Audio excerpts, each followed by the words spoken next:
aquele continente, porque Deus precisa de ter muita misericórdia daquele povo. Muita mesmo, irmãos. Muita. Vai pregar o evangelho e diz: não quero. Levar um presente para eles: não quero presente. Não quero. Não falem para mim de Jesus. Não acredito em Jesus. Isso é a parte ruim, né? Mas existe também almas muito sedentas. E Deus ama essas pessoas. Elas não querem, mas Deus quer. Deus a ama. Então, o que a gente tem que fazer é amar também. Nós choramos muito, lamentamos muito. E saímos lá com um pesar, né? Um senso de responsabilidade ainda maior do que nós temos hoje. Amém? Amém, pessoal? Vamos lá. Eu queria pedir para você abrir sua Bíblia em Tiago, capítulo 5.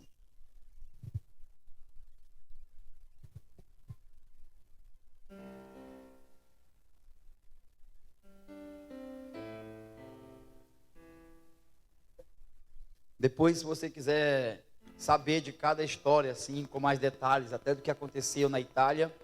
Eu tive que me ausentar da Itália alguns dias. Quem ficou lá foi a Lívia, o Alessandro e a Rafa, mais tempo. Então eles podem ser mais precisos nas informações para vocês, tá bom?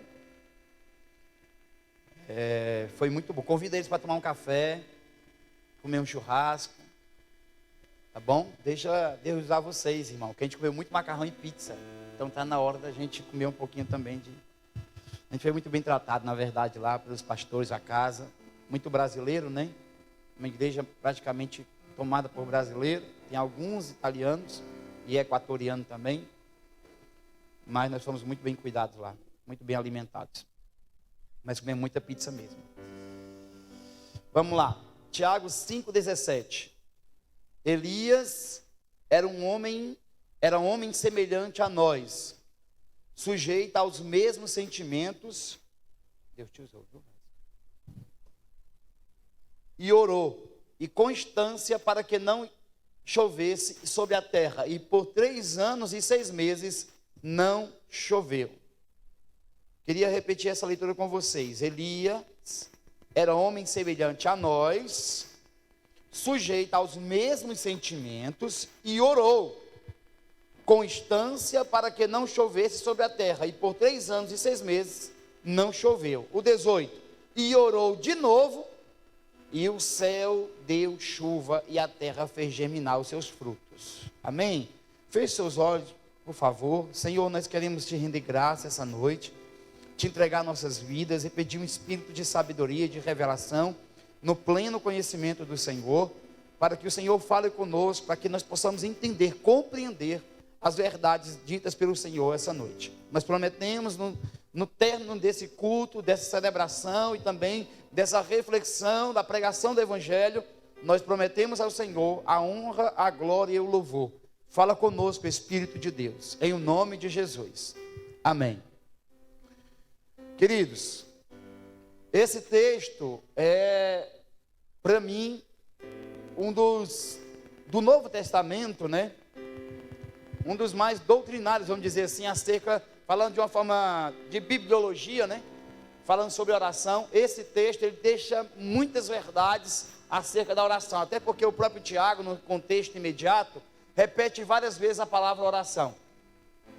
Só que, quando eu perguntei ao Senhor sobre qual era a ênfase que Ele queria dar essa noite para esse lugar, até porque está sendo falado muitas coisas sobre oração neste lugar, então para a gente não chover no molhado, talvez o que eu vou falar para vocês, você já deve ter ouvido aqui de algumas das pessoas que pregou, ou até porque nós não conseguimos acompanhar, né, o culto aqui, por causa que era 5 horas de diferença, então já era madrugada lá, e acabou que a gente não conseguia ouvir o que estava sendo falado aqui. Mas se eu estiver repetindo alguma coisa, quer dizer que a gente precisa realmente mudar. Se qualquer repetição dita aqui, vamos levar que é na verdade, tá bom? Jesus falava quando queria dar ênfase, na verdade te digo. Então, qualquer ênfase aqui, qualquer repetição, é uma ênfase que Jesus quer dar ao nosso coração. Mas vamos falar sobre esse texto aqui. Eu fiz algumas observações para que a gente possa entender o que Tiago está realmente querendo nos ensinar com esse texto. Tiago está mostrando aqui que nós podemos orar e grandes coisas acontecer. Isso eu estou só parafraseando, porque isso é um fato, não precisa nem interpretar, para que a gente possa deixar essa verdade bem clara aqui. Ele está fazendo uma comparação, talvez ilógica para mim e para você, que é pegar Elias,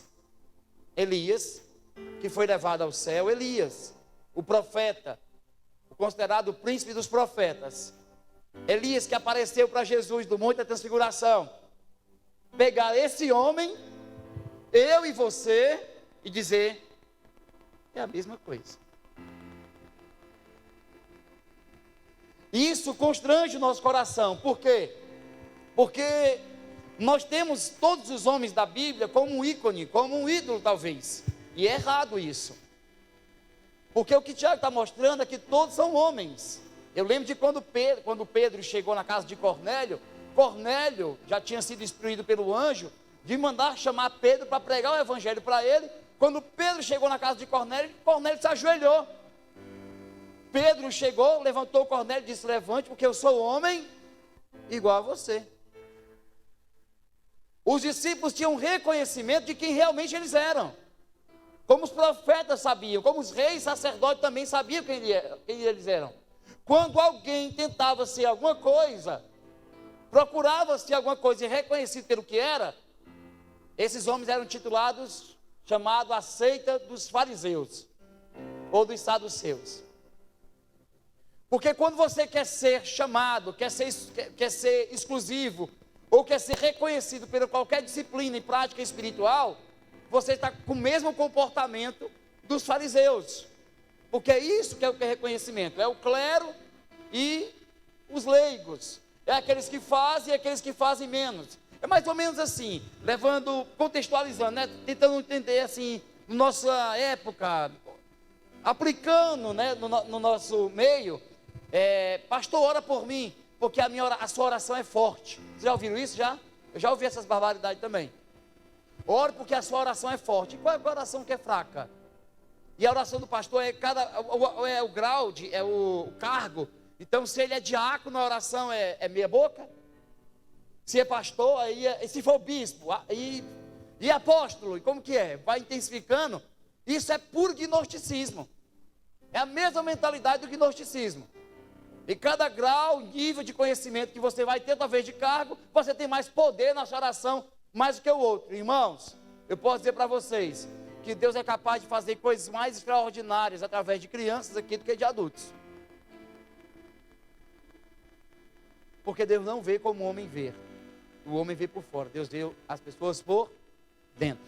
Amém? Amém só para vocês, amém? Só ajuda aí, já está frio, o negócio tá dando sono já e você ainda fica amém. Vamos lá. Então vamos olhando para esse texto aqui, Deus deixa claro através da sua palavra a ênfase que Deus dá nas nossas limitações. Preste atenção. Jesus, quando ensinou no Sermão do Monte, ele diz, bem-aventurados humildes de espírito. Ou seja, os pobres de espírito, os necessitados. Jesus também ensinou que nós, falando para o próprio Paulo, que ele ia aperfeiçoar o seu poder na nossa fraqueza. Também na sua palavra ele diz, diga o fraco, eu sou forte. Então Deus usa os homens frágeis para fazer coisas extraordinárias. Deus, eu vou dar aqui, nós vamos citar alguns homens da Bíblia aqui, não usou homens extraordinários para fazer coisas extraordinárias. Deus usou seres humanos, homens pecadores como eu e você, para fazer coisas grandes. Para ver o mundo, para colocar o mundo de cabeça para baixo. Foi o que deram testemunho as próprias pessoas que ouviram o Evangelho através dos apóstolos, e dizendo, esses homens estão colocando o mundo de cabeça para baixo. Estão virando o mundo, estão alvoroçando o mundo. E quem eram os homens? Tomé. Sim, o Tomé que não acreditou. Pedro, que negou. Tiago e João, aqueles que queriam sentar à direita e à esquerda, queriam mandar fogo em Samaria. São esses homens. Paulo, que era truculento, que era um perseguidor da igreja. Foi essas pessoas que Jesus usou para virar o mundo de cabeça para baixo. Então, quando nós falamos de oração, nós gostamos muito bem de selecionar aqueles que estão num nível maior, o nível mais profundo, aproveitar aqui para fazer o mexã, o nível mais profundo e o que está mais raso na oração. Nós dizemos assim, não, aquele tem uma função, tem um cargo, aquele ali é mais poderoso. Irmãos, Eu conheço, né? Um dia desses aqui eu fiquei muito emocionado quando eu soube que uma das mulheres aqui da igreja tem uma bandeira do país de Gales no seu lugar de oração. Aí eu disse: Senhor, é por isso que o Senhor está abrindo portas naquele lugar. É por isso que tem coisas acontecendo naquele lugar que nos surpreendeu quando nós fomos na reunião segunda-feira agora, lá em Gales. Por isso que o Senhor está movendo corações, porque existe alguém que se prontificou de pagar um preço e orar por aquele lugar e clamar por aquele lugar. Os intercessores, irmãos, talvez eles não estejam no Instagram, eles não estejam no YouTube, porque já ouvi falar alguém dizer assim: quem ora realmente não tem tempo para fazer live. Quem ora realmente não tem tempo para produzir conteúdo, porque está orando, está buscando a Deus em oração.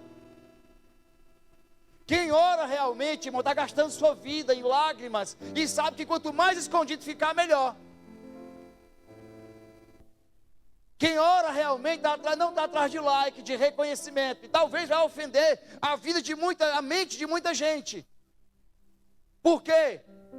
Porque vai abdicar de muitas coisas da vida para se esconder no lugar de oração, para poder clamar a Deus por um milagre extraordinário. E muitas coisas vão acontecer. O mérito vai ser dado para aqueles que estão em cima do palco, aqueles que estão em ênfase, com o microfone na mão, talvez assim, mas só Deus sabe quantas lágrimas foram derramadas por aqueles homens e mulheres que estão escondidinhos no seu lugar secreto, com a sua lista, o seu caderninho de oração, clamando dia e noite, pedindo para Deus fazer coisa extraordinária. É com esses que Deus vai fazer a prestação de conta um dia. Então cuidado, você vê assim a gente pregando aqui, viajando, não quer dizer que nós somos os fortes, isso quer dizer que a gente tem suporte, porque sozinho ninguém faz nada. Irmãos, uma das coisas que eu mais aprendi nessa viagem, quando terminou tudo, não foi ver a necessidade, a grande necessidade da Europa. Isso eu já sabia, é só ler, você vê, é só entrar lá que você já sabe. Quando você vai em Ibiza, na Espanha, para Ibiza, irmãos, eu não sabia se eu estava numa sauna ou se eu estava num aeroporto. O povo estava tudo nu. Não tinha roupa naquele povo ali. Então não precisa você fazer muita coisa para saber da necessidade lá, não. É só você entrar lá. Mas o que mais impactou, eu estava compartilhando com um amigo hoje que tem chamado para a Itália, conversando com ele hoje, eu disse: o que mais impactou nessa viagem toda foi Deus dizer para mim assim: filho, quando voltar não se esquece de se esconder e orar e buscar a minha face. Não se esquece de ficar num lugar secreto, de passar tempo comigo, de jejuar. Porque eu uso pessoas que têm relacionamento comigo e não pessoas que têm relacionamento com publicidade, com marketing. Eu uso pessoas que me conhecem de verdade. Se alguma coisa aconteceu nesse continente quando você estava aqui, isso é pela minha graça e não pelos seus méritos. A gente aprende, irmãos, a ser dependente de Deus. Porque eu fui, com 5 dias que a minha mãe tinha morrido, eu fui para a Europa. E eu sei o quanto eu estava fraco e vulnerável. O quanto eu estava frágil naquele momento. Tinha dias, pastor João Marcos, pastor Renato aqui da Hebron e da comunidade, ficava ali na cama e eu chorando, saudade da minha mãe, e eles orando por mim, me ajudando. Tinha dia que todo mundo ia sair, fazer alguma coisa, eu dizia: eu preciso ficar só. A base ficava vazia, né? E eu consegui ficar 2 vezes assim ainda dentro da base, sozinho dentro da base. Eu disse: eu quero consultar meu luto, como é que está meu coração, para mim poder chorar, lamentar a saudade que eu estava da minha mãe. E foi nessa fraqueza, irmãos, nesse momento de fraqueza, de muita dor, que eu vi Deus fazer coisas extraordinárias em 25 dias. Eu tive o privilégio de pisar meu pé em 12 nações em 25 dias, no momento de mais fraqueza da minha vida. Eu vi Deus fazendo coisas extraordinárias, impactando vida, dando palavra dentro do carro, nós saindo e fazendo coisas na direção de Deus, como vocês falaram. Eu falei para vocês aqui, como vocês ouviram o testemunho. Era tão preciso, irmão, Deus mudar o destino, a rota. Nós aqui ouvindo, mas num momento de muita fraqueza, de muita fragilidade, longe da minha família, longe do meu pai, longe dos meus irmãos, todos sofrendo, e eu lá, Eu disse: Deus, como é que o Senhor vai me usar desse jeito? Eu não estou conseguindo nem sair desse quarto hoje. E foi nesse momento de fraqueza, irmão, que quando a gente ia ter a oportunidade, conversar com alguém, orar por alguém, que Deus nos usava de uma forma extraordinária. Então, quero dizer para você, Deus aperfeiçoou o poder dele na sua fraqueza mesmo. Porque aqueles que oram, irmãos, confessam com atitudes que são dependentes de Deus. Quem não ora, confessa que é orgulhoso, que pode fazer com a força do seu braço e das suas habilidades. Deixa eu falar uma coisa para vocês. Não são só habilidades, seus dons. É o seu coração, é a sua humildade, é a minha humildade. Diante de Deus, nós temos que nos mostrar dependente deles. Toda obra que precisa ser realizada e mudanças que precisam acontecer na nossa família, no nosso trabalho, seja onde for, depende da nossa vida de oração. Nosso tempo nós vamos gastar com Deus. Deus vai fazer coisas grandes, maravilhosas, mas Ele não vai dividir a glória dele com ninguém. Deus não vai devolver, dividir aquilo que é seu, exclusivamente seu, a glória, a honra e o louvor. E para quem Deus vai usar? Homens frágeis, homens fracos, homens vulneráveis, homens que estejam tão flexível na mão do oleiro. Porque Deus coloca a sua excelência, não é em vasos de ouro, irmão, é em vasos de barro. Deus coloca a sua excelência onde Ele pode colocar a sua digital. Não são em homens que se acham grandes no evangelho, grandes na pregação, grandes na teologia, grandes nas disciplinas espirituais. Ele vai usar humildes, homens tementes ao nome dEle, homens que tremem diante dEle, homens que sabem que Deus pode julgar se ele for soberbo, arrogante, prepotente, homens que são quebrantados. É esse que Deus quer usar. Não aqueles que dizem: eu tenho habilidades, eu sei fazer isso. Mas aqueles que dizem: Senhor, se o Senhor não for comigo, eu não saio nem daqui. É essas pessoas que Deus quer usar. Você pode vir com toda a sua teologia, seja o que for que você tenha de ferramenta, assim como a gente aprende muita coisa em base missionária. Coloque isso diante de Deus. Eu vou dizer o que vai acontecer com você. Muitas vezes Deus vai fazer, sabe o que? Levar você para o deserto, você esvaziar tudinho, ficar bem seco, mas bem seco mesmo. Que Deus só coloca a sua excelência dentro de vaso seco, seco do orgulho, seco da arrogância, seco da autoconfiança, seco, pessoas que estão vazias, para que possa ser preenchido pela presença e a excelência de Deus, a direção de Deus. Então eu quero hoje aqui usar, eu vou até disponibilizar depois esse esboço aqui para vocês. Eu fiz hoje, então preciso colocar algumas referências ainda. Então, mas eu vou disponibilizar para vocês depois, que eu acho que vai ajudar muito para você poder estudar depois. Vai me ajudar também, vai ajudar você. Foi muito ministrado por Deus hoje. Na verdade eu ia pregar outra coisa, né? Quando foi hoje de manhã, quando eu fui orar, Deus falou para mim isso aqui, aí foi o dia cheio, né? Crises e diversas crises, para poder lutar contra a palavra, né? Para saber o que Deus realmente queria. Mas eu quero hoje aqui citar alguns homens da Bíblia e da história, homens notáveis, homens que foram relevantes, talvez, a palavra talvez não seria essa, mas que causaram um grande impacto na sua geração. Mas eu quero trazer uma perspectiva diferente para você desses homens hoje. E o intuito não é depreciar nenhum deles, não é mostrar apenas os seus pontos fracos, mas mostrar que esses homens eram homens sujeitos às nossas mesmas paixões, sentimentos, e foram homens de uma forma extraordinária usados por Deus. O primeiro deles é justamente Elias, o homem que a gente viu no texto aqui de Tiago, faz a comparação. Elias tinha uma fé e uma ousadia ímpar. Ele já chega na história sem genealogia nenhuma. Ninguém fala: olha aqui é Elias, filho da família, da tribo. Não, chegou Elias o tibista. Chegou Elias de repente e disse: não vai chover. Um homem de uma fé, de uma ousadia, de uma vida de oração profunda. Mas esse homem também era um homem que fugia para se esconder. Como diz no capítulo 19, eu não vou citar as referências aqui, irmãos, depois vou disponibilizar, tá bom? Fugiu para se esconder, com medo de morrer. Teve medo de morrer quando Jezabel se levantou. Acabe foi prestar conta com a mãezinha dele, né, que era mulher. Mas era a mãe, disse: olha, Elias fez isso, matou os profetas de Baal, humilhou todos os deuses. Aí ela, vamos matar ele. Ele foi lá e se escondeu. Elias também, irmãos, se escondeu numa caverna. Era mais confortável para Elias ali. Teve uma caverna que Elias foi, mas essa Deus mandou. A segunda foi ele que escolheu. Então tenha cuidado com a caverna que você entra. Algumas é Deus que manda, então você tem que ficar. Outras você que escolhe para entrar. E essa Deus diz: está fazendo o que aqui, Elias? Está fazendo o que aqui dentro?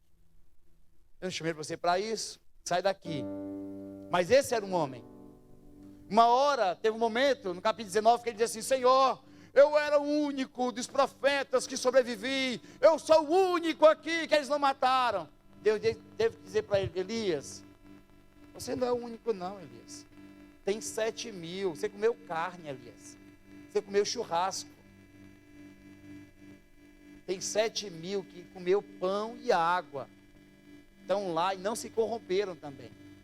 Esse homem que achava que era o único, que tinha uma síndrome do pânico, vamos dizer assim, que entrou no estado de depressão ali, que se escondeu, foi o mesmo homem, irmão, que Deus usou para trazer uma grande seca e uma abundante chuva sobre Israel através de sua oração. Foi o mesmo homem que Deus trouxe também provisão para uma viúva de Sarepta. Foi o mesmo homem que Deus usou para cair fogo do céu. Foi o mesmo homem que Deus usou para ressuscitar a filha da viúva também. Deus usa homens fracos, homens vulneráveis, homens que são frágeis em suas mãos, para que quando nós viemos olhar para Elias, não diga a glória de Elias. Elias é poderoso, mas não, poderoso é o Deus de Elias. Poderoso é o Deus que chamou Elias. É o Deus que responde às orações de Elias. Esse é que é poderoso. É por isso que Deus revela nossas fraquezas no fogo, irmão, para mostrar: sem mim nada podeis fazer. Sem mim você não é nada. É por isso que quando olhamos para a Bíblia, em vez de encontrar só homens perfeitos, nós dizemos: como é que pode Deus usar Elias? Um homem que uma hora é ousado e outra hora é medroso. Uma outra hora manda chover, outra hora manda cair fogo do céu, e outra hora diz: eu prefiro a morte, é melhor eu morrer. O que é isso, Senhor? Sabe o que é isso, irmão? Um homem sujeito às mesmas paixões e sentimentos. Deus pega esses homens, preenche eles com excelência, aperfeiçoa o seu caráter, ensina eles a caminhar e andar com Ele. Que diferença tem entre mim, você e Elias? Olha para mim, para você, quantas vezes nós não entramos em cavernas, irmãos. Eu não sei você, mas eu já pedi a morte já. Eu disse: é melhor eu morrer. Eu sou uma vergonha para minha casa. Quantas vezes eu não me escondi, irmão? Quantas vezes depois de pregar e Deus fazer grandes coisas, em vez de eu estar feliz, eu me esconder na minha casa? Acontece comigo isso.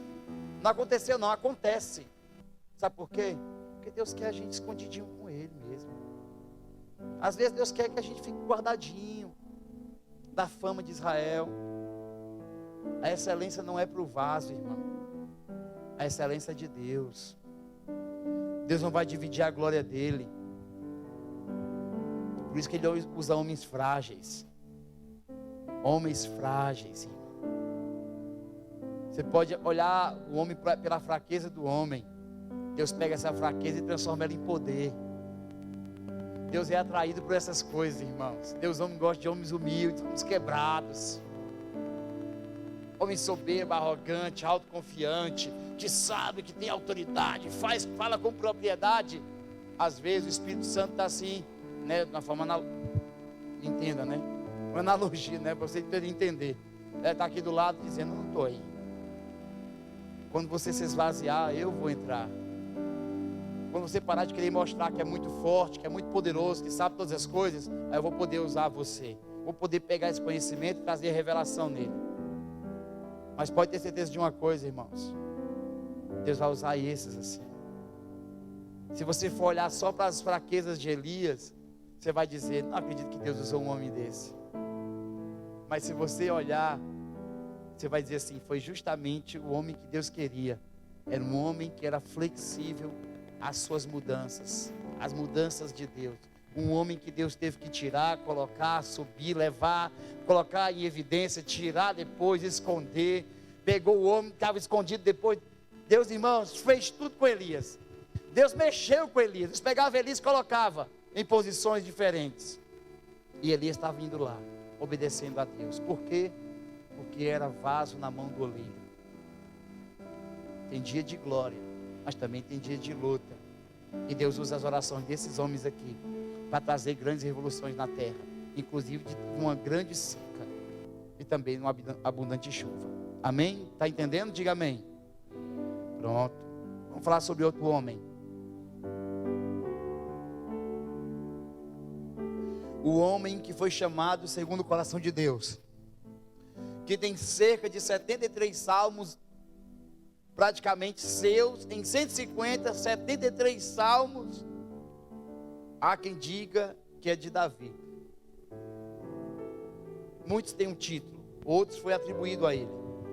Foi o homem que com seu dinheiro, seu próprio dinheiro, tirou e pagou músicos para adorar a Deus 24 horas, 7 dias por semana, adorar a Deus.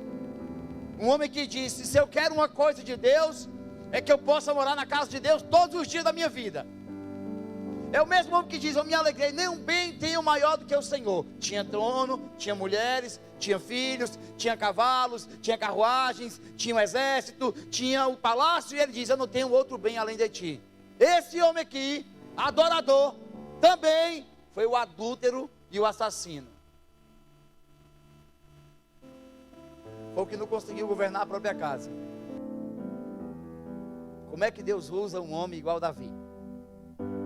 Como é que Deus usa e chama Davi, um homem segundo o meu coração, um homem que viu a mulher, gostou, cobiçou, planejou e executou? Como é que Deus vai pegar um vaso, irmãos, igual a mim e você? Olha para a minha vida e para a sua. Você vê para a realidade de hoje, vê o vale de osso seco ali fora, olha para mim e para você e diz, não tem condição não. Tem que vir alguém aqui, algum pregador famoso, poderoso, das nações aí, que tenha muito like, muito seguidor, para vir aqui e colocar a mão na minha cabeça. Não, não. Deus quer usar pessoas frágeis, pessoas que sabem do seu tamanho diante de Deus, pessoas que são sensíveis, que Deus tem que pegar com calma, para não quebrar de uma vez. Não é assim, Marcos? Para Deus não quebrar, Deus tem que pegar com delicadeza, porque está tão melindroso, está tão sofrido da vida, das lutas, das batalhas, das guerras, que Deus vai pegando com calma assim, para poder limpar, tratar as feridas, e depois poder usar. Nós não precisamos, irmãos, que ninguém venha aqui. Não precisamos que ninguém coloque a mão na nossa cabeça para que isso aconteça. E eu acredito nessas coisas.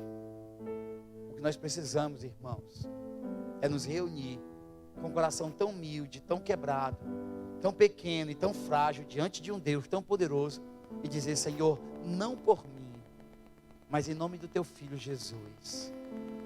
Não olha para a minha vida. Se esconde em Cristo, irmão. Se esconde em Jesus. Vem cá, Paulo, tu que é maior, vem cá. Por favor. Fica bem aqui. Meu Deus do céu. Isso é grande mesmo, eu tenho medo. Quando você for orar, você não diga assim não, daqui ó. Não, que Deus, que Jesus. Você faz assim ó. É por Ele. É pelo que Ele fez. É pelo sacrifício dEle. É assim que a Bíblia ensina. Você tem que estar escondido em Cristo. É através de Jesus. Senhor, não pelos meus méritos, hein? Não é porque eu jejuei 40 dias, 40 noites, não. É pelo sacrifício da cruz, Ele pagou por isso. Faz em nome dEle, é por Ele aqui, ó. Ficava mais legal a Val fazendo, né, do que eu ainda, né? Ficava mais impacto, causava mais impacto, talvez, não? Obrigado, viu? Ela olhou para mim agora, está amarrado, em nome de Jesus. Eu estou te vendo, estou te vendo. Mas você entendeu? Então Deus pode fazer coisas grandes aqui, mas eu fui um adúltero, eu fui um pecador, eu cometi grandes erros, e estando na fé cometi erro. Pode. Você tem que fazer o que Davi fez no Salmo 51. Cria em mim, ó Deus, o coração puro, e renova dentro de mim um espírito inabalável. Torna-me da alegria da salvação. Senhor, limpa-me como sopo limpa, aquela planta que deixa tudo limpo. Purifica-me. Deixa-me como a alva lã, a branco, a neve. Sabe o que é isso? Fragilidade. Fraqueza. Ser humano. Pequeno. Pecador. Humilde. Pobre de espírito. Que reconhece o seu estado e reconhece a graça e a grandeza desse Deus. São esses que Deus usa. Olha o impacto da vida de Davi, irmão. Davi venceu um gigante que deixou todos os guerreiros de Israel amedrontados. Davi reinou Israel. Davi levou a arca de Deus para Jebus, para Salém, para Jerusalém. Davi estabeleceu o tabernáculo. Davi deu nome novamente a Israel como um grande exército, uma nação poderosa que poderia defender as suas fronteiras ali. Davi é da onde? Da descendência de Davi que veio Jesus, pelo menos na sua raiz, no seu registro. Foi para quem Deus fez a promessa. Davi, a tua descendência vai perpetuar nesse trono. Ninguém vai mais tirar esse trono de vocês. Davi era da tribo de Judá, irmão. Esse homem que adulterou, que matou, que pecou, que viu os filhos se matarem praticamente dentro de casa. Foi esse homem que Deus disse: ele é um homem segundo o meu coração. Deus pega a fraqueza de um homem, irmão, transforma ela e mostra para ele, mostrou para todas as nações e mostra até hoje, que Deus ama seus filhos, que é capaz de perdoar, restaurar, limpar e usar poderosamente eles. Quando Davi, talvez quando tentava se orgulhar, Deus ia bater Davi. Davi, eu quero ser pequeno, para mim você vai ser sempre o pequeno. O pequeno Davi. Que ele cresça e que eu diminua. A canção também diz isso. João falou isso, mas a canção diz isso. A canção diz que ele apareça e eu me constrange. A ênfase é para Deus, irmãos. Sabe por que Deus usa homens fracos e frágeis? Porque aí a glória fica só para Deus. Abraão, o pai da fé. Abraão, irmãos, o povo de Israel, Deus começou através de Adão, Noé e Abraão. Abraão, patriarca, povo judeu. Abraão, Isaac, Jacó, seus 12 filhos, as 12 tribos. Nós somos filhos da fé de Abraão. Abraão, o homem que pegou o seu filho, o único que morava em sua casa, o seu único filho, Isaac, da promessa, e foi capaz de sacrificar para Deus. O homem que Deus falou: sai daí, Abraão, larga tudo e vai para onde eu vou te mostrar. Fez tudo isso. O pai da fé, irmão. O pai da fé. Abraão, esse aqui mentiu. Alguns dizem que foi meia mentira, mas se você ver o contexto, você não vai passar pano para o pecado de Abraão. Sabe que ele mentiu, disse que era mulher dele. Por quê? Porque o pai da fé estava com medo de morrer. Deus mandou ele para uma terra, a terra estava seca, ele desceu para o Egito. Outro comportamento e outra movimentação errada. O pai da fé, que era para ir para Canaã, desceu para o Egito para se alimentar. E aí era o costume deles, irmão. Tinha fome para o Egito. Jacó tinha fome, Isaac do mesmo jeito, Deus faz Isaac não vai para o Egito. Jacó teve fome, Deus já sabia do padrão familiar dele, já mandou José na frente. Pode ir para lá, porque quando tiver fome, eles vão mandar pedir lá. É bom que a Deus deu uma overdose de 430 anos neles, que eles nunca mais querem voltar para lá. É no tempo de Jeremias, vai para lá para o Egito, vai confiar no Egito de novo, na força do Egito. Esse Abraão aqui, que Deus disse, eu vou te dar um filho, e ele se precipitou e foi deitar com Agar, porque a sua mulher disse, não vai acontecer nada aqui, é melhor você pegar logo Agar e antecipar a promessa aí. Esse é o pai da fé.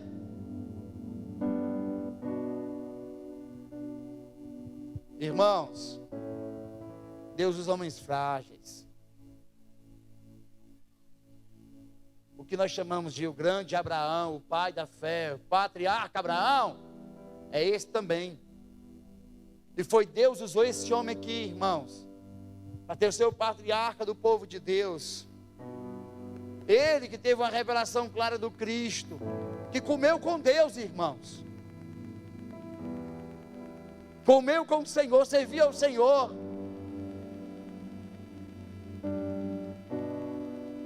Foi um homem que errou também. Moisés, o grande Moisés, o homem que subia no monte, o monte tremia, irmãos. O homem que passava 40 dias jejuando, sem comer e sem beber lá em cima. Que teve a revelação dos 10 mandamentos, que teve a revelação das leis, do tabernáculo. O homem que Deus disse, eu converso com esse homem face a face. E esse aqui, irmão, quando tinha raivinha, batia na rocha, se precipitava, ficava chateado, olhava para a sua vida e dizia, eu não posso, eu não consigo falar, eu sou gago. É por isso que eu vou te usar, Moisés. Estevão dando testemunho sobre Moisés, no capítulo 7 de Atos, fala que ele foi treinado em toda a ciência do Egito. Deus pegou esse, com 40 anos de experiência, e de muito conteúdo, e de muita sabedoria, pegou, levou para o deserto de Midian, colocou ele com um cajado na mão, e ele foi pastorear a ovelha que nem era dele, era do sogro dele. Vou te esvaziar, vou deixar você secar. Você quer fazer justiça, já quer libertar meu povo, já matou um homem, quer libertar meu povo com a sua mão? Não, vou lhe mostrar quem que liberta o povo aqui. Você vai ser só um vaso na mão do oleiro. Passou 40 anos aprendendo no Egito, e passou 40 anos se esvaziando do Egito no deserto, porque Deus quer vaso vazio, sequinho, vulnerável, pequeno, pesado de língua. Jeremias, quero você como profeta, eu sou criança, é por isso que eu vou usar você, porque você sabe que não pode sem mim, Jeremias. Moisés, quero você, não posso, sou pesado de língua, é por isso que eu vou usar você, que você sabe que não pode agora, antes de fazer com as próprias mãos. Deus usa quem acha que não pode. Então, se um dia você abriu a boca e disse, eu não consigo, eu sou muito pequeno, agora tem uma surpresa para você. De todos aqui, é você que Deus quer, e é você que Deus vai usar. Você se escondeu com essa depreciação, com essa autocomiseração. Deus vai dizer, não, é pequeno, tu é pecador? Pois tá bom, pois eu quero você, pois é você que eu quero. Que é impressionante como Deus é atraído pelo caos. O mundo sem forma e vazio, Deus estava lá parando sobre a face das águas. O vale do Aço Seco, Deus estava lá. A terra de Zebulon, de Naftali, terra de trevas, Deus estava lá. Deus é atraído pelo caos, irmãos. Quando Deus vê assim uma cor destruída, você diz, Deus não está ali. Não, ela é um imã para Deus. É o imã. Quando você vê uma vida, uma família destruída, pode ter certeza, Deus está sendo atraído para aquele lugar. Ali mostra a ausência, mas também mostra a fome de Deus. Deus tem fome daquilo dali, irmão, para ver aquilo sendo transformado e cheio de vida. Deus quer pegar os homens frágeis e mulheres frágeis dessa noite aqui e transformar eles em gigantes e guerreiros de oração. Quando eu digo gigantes e guerreiros, não é porque você vai ter like, não. É porque você vai ter o seu nome conhecido lá. Quando você dobrar seu joelho, ele vai dizer assim: esse aqui eu conheço. Pode ir. Esse aqui já sabe o caminho. Já passou pelas etapas já. Já aprendeu a reconhecer quem que faz. Tem uma coisa que é difícil a gente falar em público, mas eu vou falar.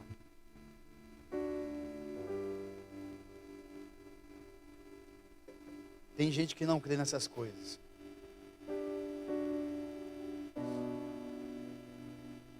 Mas o mundo espiritual nos conhece. Você pode causar um impacto aqui dentro e causar nenhum efeito aqui em cima. Pelo incrível que pareça. Já vi Deus assim, irmãos, revelou para mim. Às vezes você consegue encontrar a mente da pessoa, ela se impressionar com a sua oratória, sua teologia, sua profundidade, sua técnica, sua dinâmica. E no mundo espiritual não causar um grito, um barulho, não mexer em nada. Nada.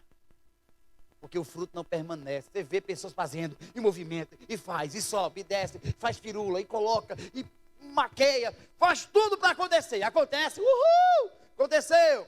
Depois, parou. Por quê? Porque fez barulho aqui, ó. Fez muito barulho aqui. Que nós gostamos, irmão, para nós, o negócio tem que acontecer aqui. Que se acontecer aqui é o que Deus está fazendo. Por exemplo, vamos orar aqui. Aí começa. Olha, Deus está fazendo. Por quê? Porque eu vejo gente chorando aqui, pecando lá fora, uai. Às vezes quem está bem caladinho aqui, quietinho, sai daqui, irmão, às vezes não fala com ninguém, mas sai de uma crise profunda e tremenda por mudanças extraordinárias. Cuidado, que nós gostamos de ver o movimento por fora. Deus gosta de ver o movimento por dentro. Se não tiver barulho e grito, vixe, Deus não estava lá hoje. Quem disse? Aí vem Elias, Deus da minha caverna, aí vem Deus, daí vem o fogo, um vento. Deus não estava no vento. Vem o terremoto, Deus não estava no terremoto. Aí vem uma brisa suave, Deus estava. Elias, naquele fogo lá eu estava. Naquela chuva eu vou estar. Naquela tempestade. Mas também vou estar na brisa. Então eu vou te falar uma coisa, Elias. Não é do teu jeito. Não é da aparência. É do meu jeito. É assim que eu faço. Me manifesto de maneiras diferentes. No tempo e no modo que eu quero. Então cuidado, irmão. Muito barulho aqui em cima, aqui embaixo, não quer dizer que está dando barulho aqui em cima. Agora eu sei.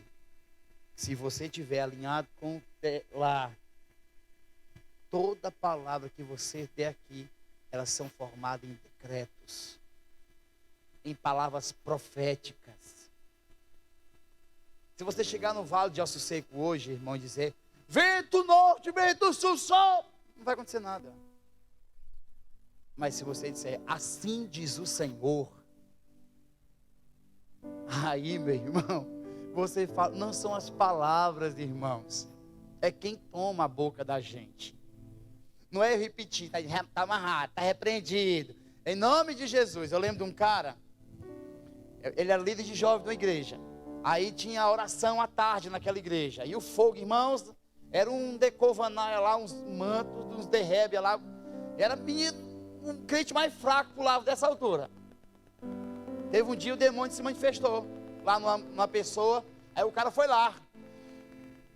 Em nome de Jesus, que no hebraico é Yeshua. O demônio olhou para ele, quem? Tu? Quem? Tu? Desse jeito. Tu? Logo tu? A gente quer causar impacto aqui. Se o Jean gostou, então pronto, Deus foi. Será que Deus gostou? Será que trouxe transformação na vida dele e de outros aqui? A pergunta é essa, irmão. É por isso que muitas vezes a gente não gosta nem de orar. Sério. Porque ninguém está vendo. Porque ninguém está ouvindo. Porque ninguém sabe as palavras. E se acontecer alguma coisa, eu não vou ganhar mérito nenhum. Cadê a estrelinha? Cadê a premiação? O que aconteceu? Foi eu que orei, hein? É porque eu orei. Não, esses Deus não usa. Mas daqueles que ficam, Senhor, bate aqui. Nós sabemos o quanto eu chorei para ver isso acontecendo.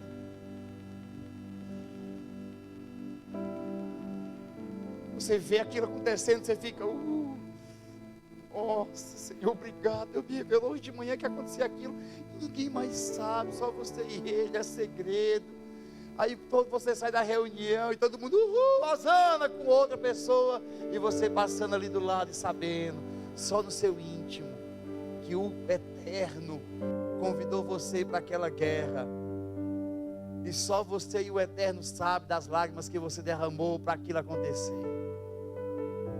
Deus vai usar homens frágeis, homens que não têm compromisso com o sucesso, homens que não querem ser ovacionados, homens e mulheres que não querem ser louvados. Olha que é o profeta da igreja, é o profeta. Não, esses aí não. Deus quer os pequenos, Deus quer os humildes. Pregar, ir nas nações, ser missionário, pastor, isso não faz ninguém melhor, irmãos. Só faz responsável pelo encargo, por alguma coisa para fazer. Eu não sou melhor do que ninguém aqui, ninguém é melhor do que eu aqui. O que nos faz ser alguma coisa é a excelência da presença que tem dentro de mim e de você. Olha, vamos conversar com esse missionário, ele tem muita... Cara, eu estava com um cara lá em casa ontem. Cara, eu tenho uma admiração, cara, é muito tremendo. Eu fico, irmão, eu recebo mensagem que eu digo assim, rapaz, está falando de mim mesmo, será? Esse cara não me conhece não, pensei que conviver comigo. Precisa saber das minhas fraquezas, da minha humanidade. Porque a gente gosta da performance. Esse cara precisa conversar com a minha mulher. Para ele parar de falar essas coisas. Quando ele começar a falar essas coisas, porque minha mulher é assim, ó, quando eu estou em casa, ela pergunta, vai viajar quando? Já tem agenda? Não tem não. Pois ligue para os pastores aí, resolva. Aí quando eu viajo, amor, não faz mais isso não, não viaja não, estou morrendo de saudade. Ninguém entende. Mas eu entendo a cruz também que ela carrega. Conviver com o Rafael não é fácil, irmão.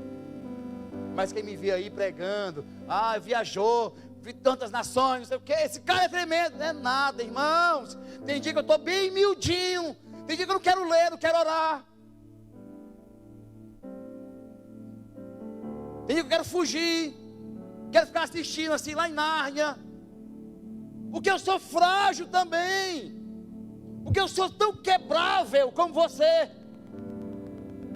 Só pode existir uma diferença. Eu conheço o caminho, digo, Jesus, não posso. Talvez você fique tentando lutar com a sua força e achando que vai resolver isso aí sozinho. Eu vou orar, quer saber uma coisa? Agora eu vou fazer 3 capítulos por dia, 40 capítulos, para com essas besteiras. Vai lá, fica no chão e diz, eis-me aqui, eu estou destruído, não quero estar aqui, mas eu preciso de ti. É o que eu faço, aí resolve. É só o que eu faço. A diferença de Saul e Davi não era que um era melhor que o outro, é porque um era humilde e outro era arrogante. E achando que podia sacrificar, não, deixa que eu faça sacrifício. Eu sou o cara, deixa que eu faço. O culto é comigo. E o outro, Senhor, me mata. Me mata. Olha meu inimigo aí prevalecendo. Acaba comigo, tu esqueceu de mim. Sinceridade, transparência. Mas se você olhar o começo do salmo, é tudo desabafando. E no final eu te louvo, Deus eterno, que me dará vida. Que me dá a vida. Oh Deus maravilhoso, excelso, Senhor, Criador poderoso. Homens frágeis. Desabafa, depois ressuscita. Oração é morrer, irmão. Vou falar de um homem frágil, vai escandalizar você, mas não tem problema. Jesus. Quem? Jesus. Jesus, que foi tentado também.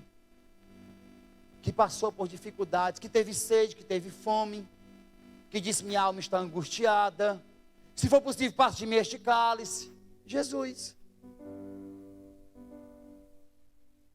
Esse aqui é o Jesus, é o nosso Deus, que desceu, deixou sua glória, se fez como homem, para sofrer a fraqueza de um homem também, a fragilidade, não o pecado, mas a fragilidade de um homem, de confessar e dizer: preciso, Pai,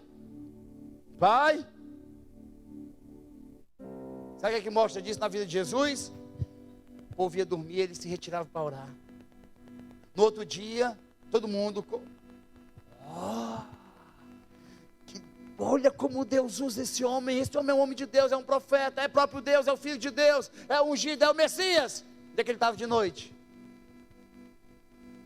Onde é que ele estava à noite? O que ele estava fazendo à noite?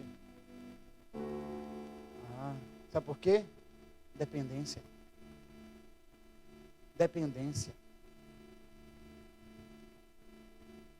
Vamos ver você expulsando demônio. Gadara. O cara amedrontava todo mundo lá. Ele foi lá, Jesus expulsou o demônio. O cara ficou limpinho, virou missionário no dia.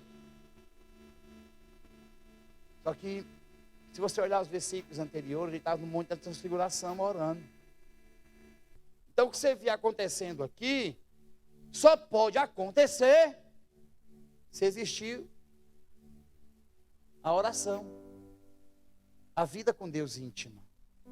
Davi foi um homem muito usado por Deus, mas Davi pegava a harpa dele, ia lá para as ovelhinhas lá, elas lá dormindo, e ele cantando lá, adorando ao Senhor. Deus só usa homens frágeis, mas são homens que temente a Deus e buscam a Deus violentamente, irmãos. Eu vou acelerar aqui, tá bom? Tem gente que está querendo ir para casa já orar.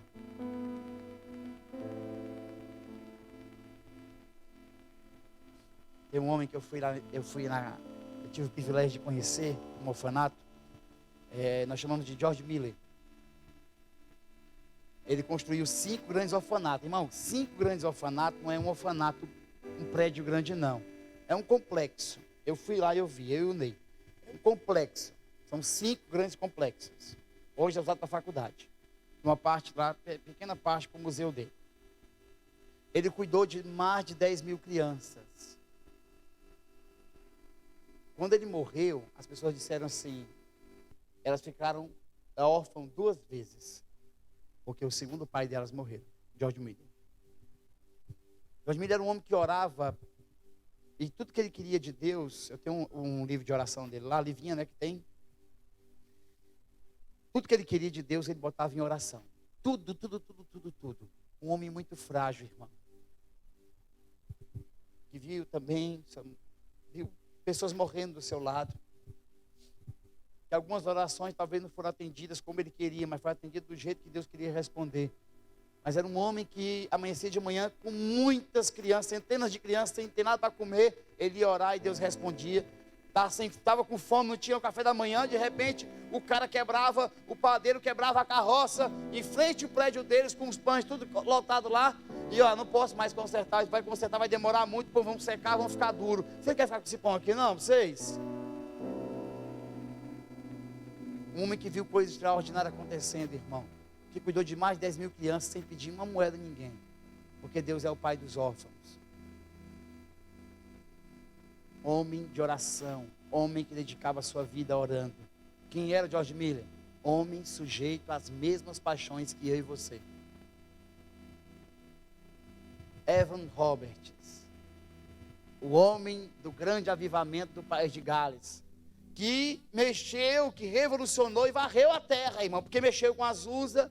Azusa vieram missionários para o Brasil e para outras partes do mundo. Então, podemos dizer que o avivamento do País de Gales é um dos maiores avivamentos que aconteceu depois de Cristo, irmão. 95% da nação, a gente foi lá também, eu tive o privilégio de ir lá na casa, lá na igreja, no túmulo dele lá, a igreja, Moriá, para ver lá onde era. Igreja pequenininha, pequena igreja. Um homem frágil, irmão, teve que se esconder também. Deus usou esse homem para um grande avivamento. Um menino, Martinho Lutero, um monge, que confiava a Deus e confessava os seus pecados, se autoflagelo toda hora, porque queria ser perdoado. Quando conheceu a graça de Deus, se arrependeu. Um homem que dedicou sua vida em oração, um cara que trouxe uma reforma. A reforma, hoje nós estamos aqui hoje reunidos desse jeito aqui, cultuando, celebrando a Deus com esse formato, com essa liturgia, que Deus usou esse homem. Eu tive o privilégio de ir lá na República Tcheca, e de repente, quando eu estava olhando naquela cidade, irmão, pensa num lugar pesado, Berom, lugar pesado, tenso lá. De repente a gente encontrou uma estátua no meio da praça, a gente foi lá na estátua, olhando, quem é esse cara aqui? Tudo parece com Jesus, aquele corpinho, lá, aquele formato. A gente chegou aqui, parece o de Jesus de Timo de Jeová, o Jesus dos católicos, Jesus dos crentes, vários Jesus, né? Tudo tem aquela carinha apática, assim, né? Amedrontado, humilde. Aí quando a gente olhou, aí tinha John Hus. Estava no idioma deles, né? Mas eu conheci esse cara aqui. Aí eu fui no Google Lens, já olhei, né? Esse aqui é o John Hus, o ganso. Esse que veio 100 anos antes de Lutero. Cara, nós sentamos naquela praça, estava entendendo o que nós estávamos fazendo naquela cidade. E nós começamos, Deus falou muito forte no meu coração. Falou para mim terminar minha carreira igual aquele homem. Aquele homem foi queimado vivo, irmão. E ele era louvando e cantando. E ele disse assim, vocês estão matando um ganso hoje. Mas daqui 100 anos vai vir um cisne. E esse vocês não conseguem calar. A estátua de John Hus está lá depois de 600 anos. A gente foi na pizzaria da esquina.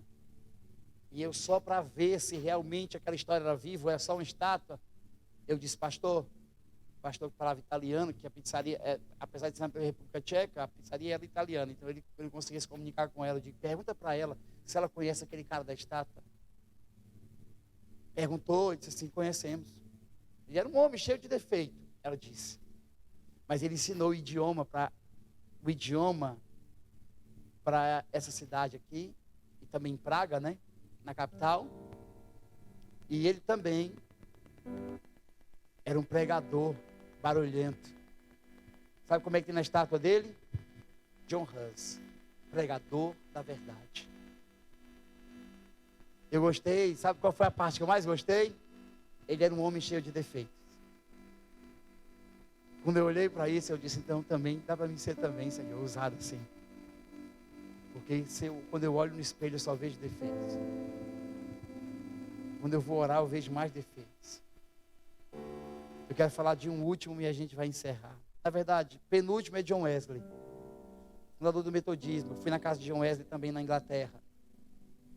Você chega na casa de John Wesley, uma palavra vem no seu coração, chama-se disciplina. O homem que acordava todos os dias no mesmo horário. Todo dia fazia exercício físico. Tinha lá o equipamento dele. Mesmo sendo em 1890, 70, por aí, ele fazia exercício físico, caminhava, orava, lia a palavra, tinha uma vida disciplinar. Você vai entrando e subindo na casa de John Wesley, vai vendo cada etapa do dia dele ali. Está escrito nos seus livros também, nos seus diários, né?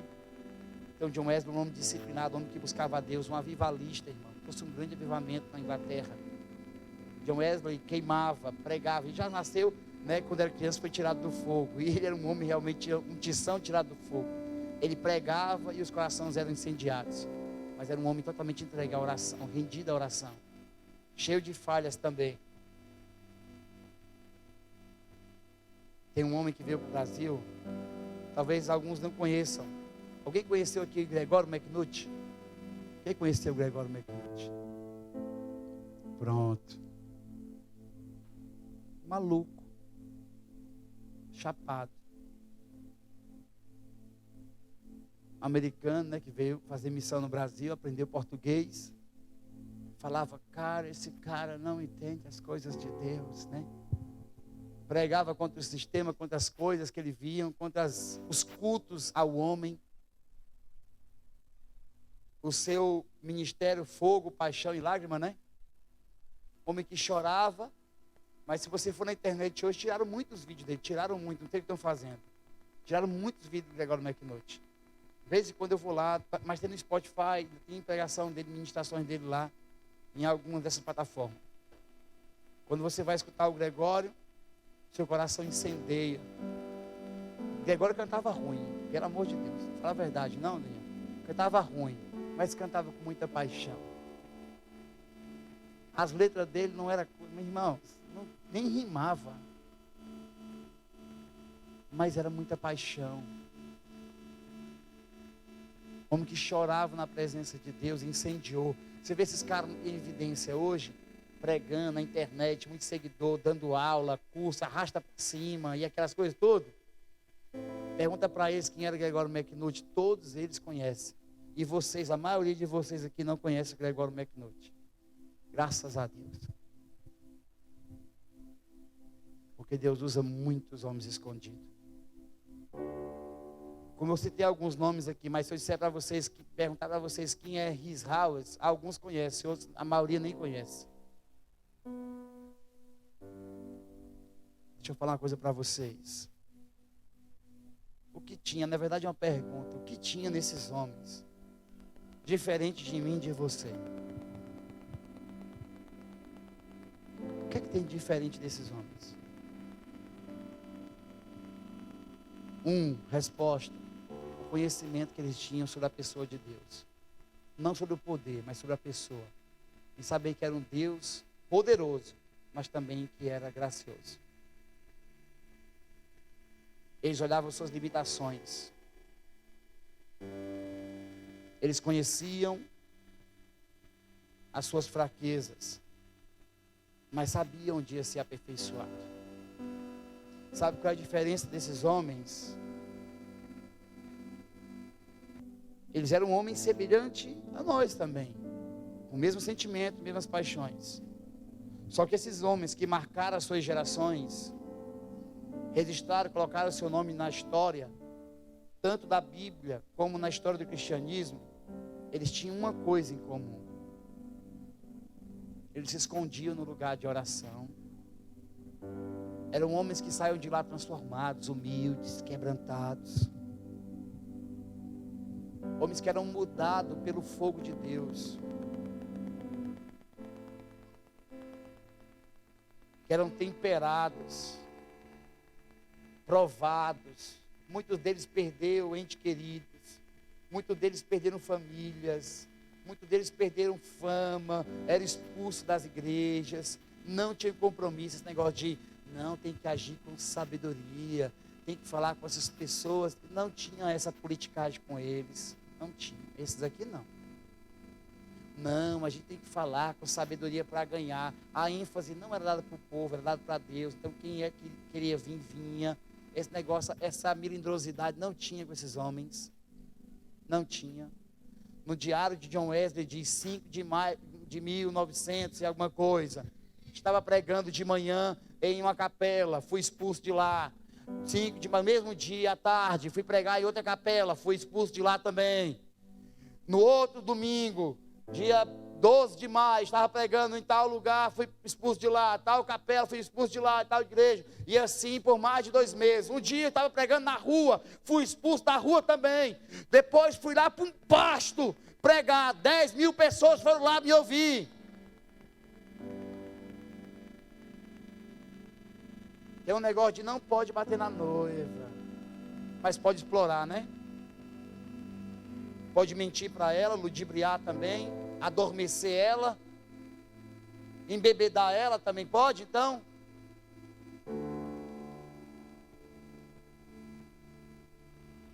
Ficar dando injeções, paliativos, para enganar ela, chegar no dia lá, encontrar o noivo dela chapada, ela, sem entender nada do que está fazendo na terra.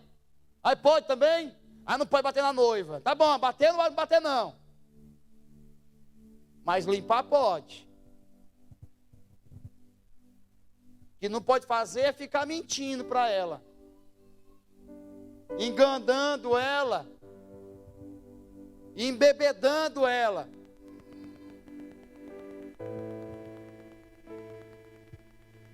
Deus vai usar muito as nossas vidas aqui. Poxa vida. Nossa, agora porque agora ficou ruim. Estava ruim, ficou pior agora. Deus vai usar muito as nossas vidas aqui. Mas porque irmão, é tão estereótipo que se eu fizer assim, ó, e Deus vai usar as nossas vidas, amém. Você vai pelo enérgico, você não vai pela palavra. Você vai pelo estereótipo. O problema está aí. Porque se eu baixar a frequência da voz aqui, você baixa também. Minha voz se esquenta, vai se esfriando também. Tem que ter um tom enérgico para poder aquecer. Não é mais a palavra, ou é quem fala ou como fala. Tem que ser só a palavra, irmão. Deus não vai nos usar aqui. Olha, ó, teu amém é amém. Parece amém. Meu Deus, parece um amor. Deus vai nos usar aqui. Ai, pronto. Aí você entendeu? Expressa assim na reação. Mas não precisa da minha para você fazer do mesmo jeito. Espera uma coisa. Quem Deus vai usar aqui? Não é os pastores. Não é os missionários. Missionários que são tremendos. Já viajaram. E quem? E o Kiko? Não, vai usar aquele cara. Já fez teologia. Aquele cara é poderoso. Aquele irmão jejum, ó. Olha ali, ó. Perdeu 15 quilos só nesse mês. Não. Deus vai usar, sabe quem? Quem está escondido nele. Quando você lembrar disso, você lembra da pastora Val e do Paulo aqui.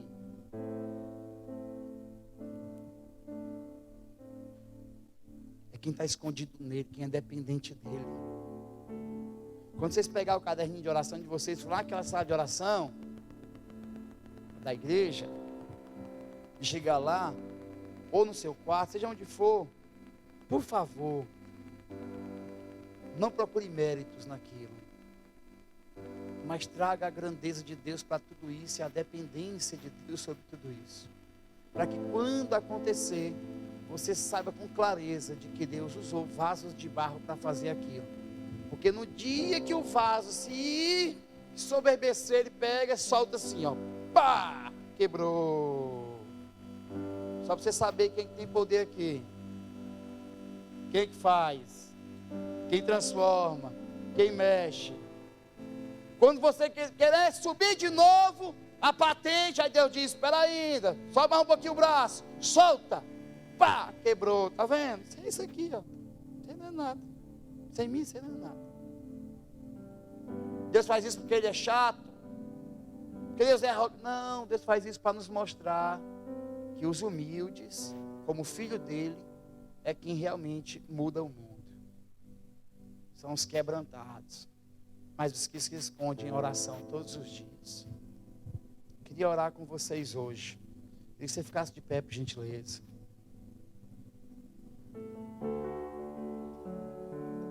Queria pedir misericórdia. Pastor clamou aqui um pouquinho de água, por gentileza. Eu falo demais.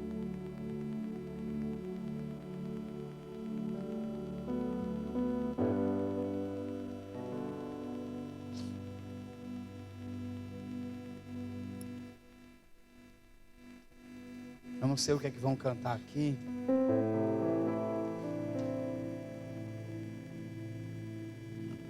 Eu queria orar antes por esse momento.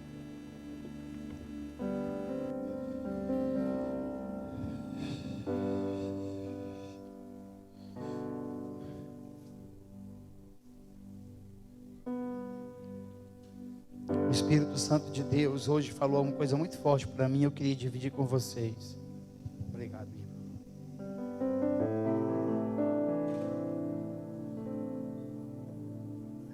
Minha meditação hoje foi em João 14.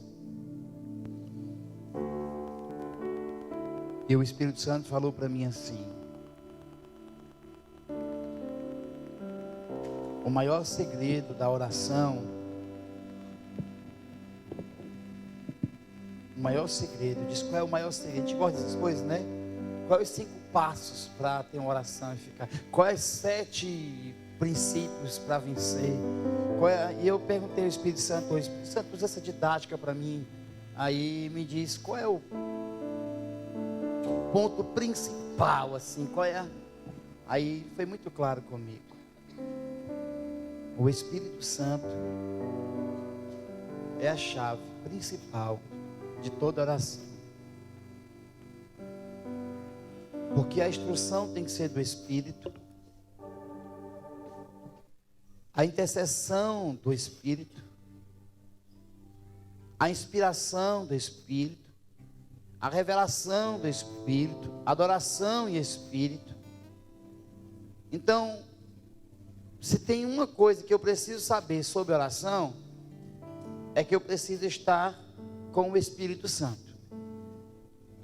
Porque se eu tiver com o Espírito Santo, aí o que eu preciso para me conduzir naquela oração vai ser dado pelo Espírito.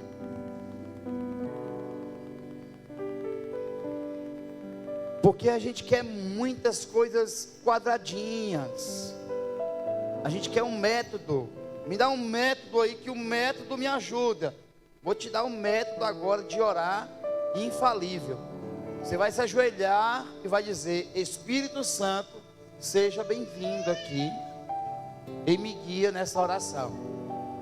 Irmãos, se alguém perguntar quais os 5 passos de uma oração eficaz, você vai dizer: diga, Espírito Santo, vem aqui, inspira o meu coração, conduz o meu coração e me dá as palavras corretas. Pronto, 5 passos aí, ó. 5 passos para a vitória. Dependa do Espírito, não depende da sua força. Sabe quando é que você vai fluir muito mais em oração? Quando você chegar lá e dizer assim: eu não estou com vontade de ficar aqui, eu quero deixar bem claro, mas sei que eu preciso estar aqui. Minha carne não quer estar aqui.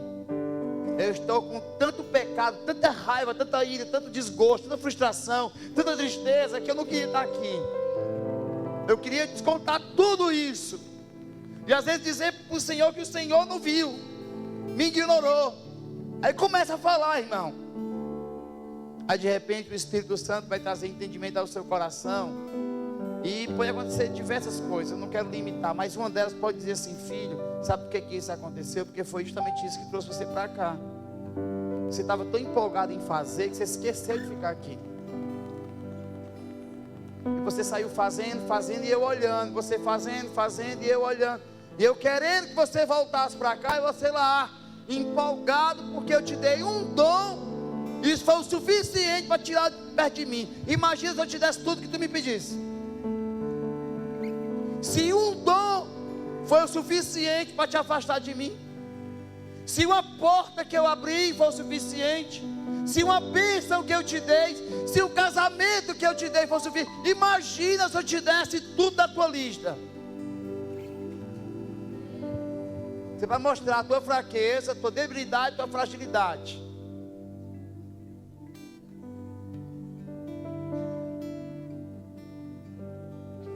Deus vai nos usar, mas Ele vai fazer isso se nós formos frágeis em suas mãos, pequenos, humildes.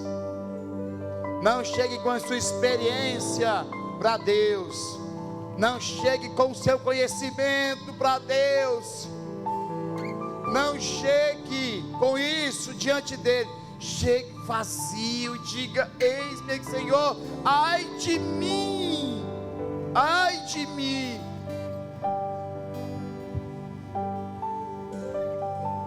Tinha dia que eu pregava para uma igreja com mais de 1000 pessoas, eu não vou dizer quanto, em uma cidade aqui do Brasil. Era abençoado, eu recebi uma oferta que me resolvia o mês. Quando eu chegava no outro dia lá na base missionária, estava na escala do lixo da base, a base gigante. Pregava para mais de 1000 pessoas no domingo.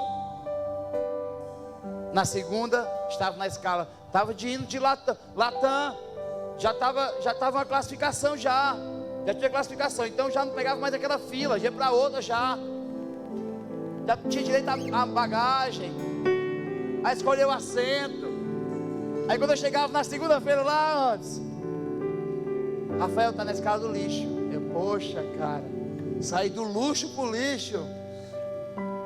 Mas quando eu ia colhendo o lixo da base, Deus falava para mim assim: filha, a maior bênção que eu posso te dar é essa, para te mostrar que o Rafael de ontem tem que ser o Rafael de hoje, ele tem que ser a mesma pessoa. Irmão, bendito lixo, louvado a Deus pela escala daquela limpeza. Era muito bom pegar aquele lixo, porque guardava o meu coração. Deus me levou para vários países de uma vez só, abriu portas, fez coisas grandes. Mas no meu maior momento, na maior dor que eu senti em toda a minha vida, eu chamo de mãe das dores, perder uma mãe, e como a minha mãe, no momento de maior fraqueza da minha vida, foi quando as portas mais se abriram, mais coisas aconteceram, porque Deus tinha que me quebrar. Não estou dizendo que Ele teve que me levar minha mãe para fazer isso não, mas Deus aproveita essas oportunidades para fazer esse trabalhar.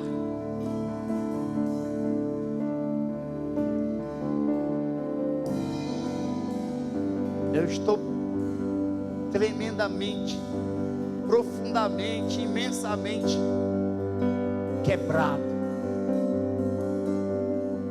porque esse é o meu lugar mais seguro. E que eu não volte mais com aquele Rafael que pode resolver, mas com Rafael e dizendo: Senhor, se não for o Senhor, eu não faço, eu não assino o papel. Eu quero orar por você por uma coisa, para que nós vamos revelar nossa fraqueza diante de Deus hoje aqui, dizer: Senhor, eu quero me esconder em Ti em oração. Feche seus olhos, por favor.